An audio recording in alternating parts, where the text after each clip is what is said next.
Olá, bem-vindos a mais uma conversa aprofundada. Hoje, o nosso foco são os termos essenciais da oração em português. Pegamos um material de apoio, um guia gramatical, para nos ajudar a destrinchar o sujeito e o predicado. A ideia é entender essa estrutura básica mesmo, sabe? Como as ideias se organizam na nossa língua. Vamos desmembrar isso. Oi. E olha, entender isso é fundamental, né? Não é só decoreba de regra. Dominar sujeito e predicado melhora muito a nossa clareza, tanto para escrever quanto para interpretar o que a gente lê no dia a dia. Exatamente. Então, começando pelo sujeito. Pelo que vi aqui, é o termo sobre o qual a gente declara alguma coisa, né? E o verbo concorda com ele. O guia dá uma dica boa: perguntar quem ou que antes do verbo. Tipo nos exemplos. As casas da vila estavam à venda. A pergunta seria: o que estava à venda? Resposta: as casas da vila. Esse é o sujeito. Isso. Ou então, nós ficamos casados por 7 anos. Quem ficou casado? Nós. Simples assim. É uma boa técnica mesmo. E dentro do sujeito tem o núcleo, né? Que é a palavra mais importante ali, geralmente um substantivo. E um ponto crucial: o núcleo do sujeito, na norma padrão, nunca vem com preposição. Às vezes, a ordem da frase pode, digamos, esconder um pouco o sujeito. É o caso do sujeito invertido ou posposto. Ah, quando ele vem depois do verbo. Exato. O exemplo no material é bom. Agradou-me o fato de ter uma pessoa amiga. Se a gente coloca na ordem direta, fica mais claro. O fato de ter uma pessoa amiga agradou-me. Perceber essa inversão é importante, para não errar concordância, por exemplo. E para entender direito o que está sendo dito, claro. Faz sentido. E além dessa questão da ordem, o sujeito também se classifica de formas diferentes, né? Depende de como ele aparece. O material lista alguns tipos. Sim, essas classificações ajudam a gente a entender as sutilezas da construção da frase. Tem o sujeito simples, que é aquele com um núcleo só. O exemplo era: alguém escondeu a minha bolsa. O núcleo é alguém. Aí tem o oculto, que alguns chamam de desinencial ou elíptico. Ele não está escrito, mas a gente identifica pelo verbo. Ah, tipo, não consigo deixar. Quem não consegue? Eu. Perfeito. Ou, escondeste a chave. Quem escondeu? Tu, o verbo entrega. Depois vem o composto, com mais de um núcleo. Minha chave, minha bolsa, minha moto foram roubados.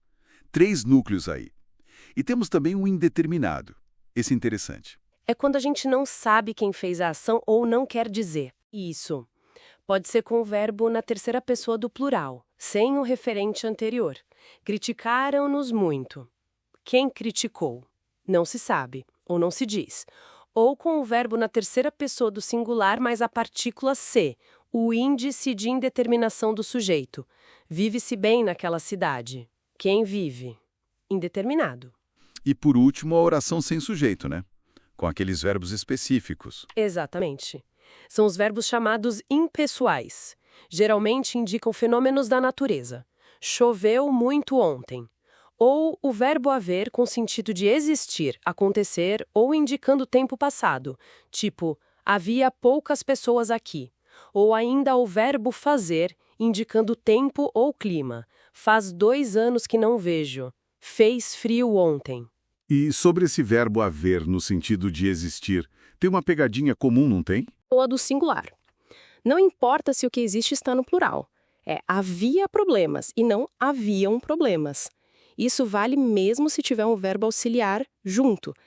Deve haver lanches e nunca devem haver lanches. Nossa, essa dica é de ouro. Muita gente escorrega aí. Escorrega mesmo. Vale a pena prestar atenção redobrada. Ok. Entendido o sujeito e suas variações. Vamos para o outro lado da moeda, o predicado.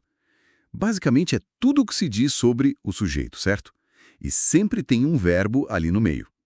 E nas orações sem sujeito, como essas com haver, tudo é predicado. Exato. O predicado é o que contém a informação principal sobre o sujeito ou a informação inteira, no caso das orações sem sujeito. Mas a análise do predicado fica mais rica quando a gente olha para a predicação verbal, ou seja, a transitividade do verbo. E a coisa começa a ficar mais complexa, né? Como o verbo se relaciona com o resto da frase. É onde a gente vê se o verbo precisa de complemento. E que tipo de complemento? O guia classifica bem. Primeiro, temos o verbo de ligação, o VL. Ele não indica uma ação em si, mas liga o sujeito a uma característica, um estado. É o chamado predicativo do sujeito. Exemplos clássicos: ser, estar, ficar, permanecer, parecer. João é alegre. O verbo é só liga João à característica alegre. Certo. Diferente do verbo intransitivo, o VI. Esse já tem sentido completo sozinho, como em o outono chegou. A informação principal está ali. Ele pode ter um adjunto adverbial, tipo chegou ontem, mas não precisa de um complemento para fazer sentido. Perfeito. Aí entramos nos verbos que precisam de complemento, os transitivos. Tem o verbo transitivo direto, o VTD. Ele pede um complemento sem preposição obrigatória. Esse complemento é o objeto direto. Exemplo: falei a verdade. Quem fala, fala algo. O quê? A verdade. Objeto direto. E o transitivo indireto, VTI? Esse pede um complemento que exige uma preposição. É o objeto indireto, como em obedeça aos mais velhos. Quem obedece, obedece a alguém ou a algo. A preposição a é obrigatória aqui. Aos mais velhos é o objeto indireto. E tem aquele que pede os dois, né? O VTDI. Isso, o transitivo direto e indireto. Ele precisa de um objeto direto, sem preposição, e um objeto indireto, com preposição. O exemplo do material é bom. Comuniquei o ocorrido OD aos pais OI. Quem comunica, comunica algo a alguém. Mas o interessante, e o material bate nessa tecla, é que um mesmo verbo pode mudar de transitividade dependendo do contexto, né? Exatamente. Isso é fundamental. Não dá para decorar a transitividade de um verbo isoladamente. Tem que olhar a frase toda. O exemplo do verbo escrever é ótimo. Ela escreve bem. Aqui, escreve é intransitivo, VI. Bem é modo. Ela escreveu 2 poemas. Agora é transitivo direto, VTD. Escreveu o quê? 2 poemas, OD.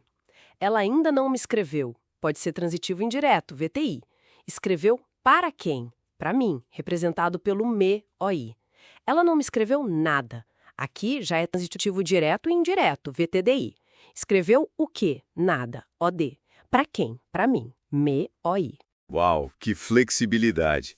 Realmente, só analisando o uso na frase para saber. Totalmente. O contexto é rei na análise sintática.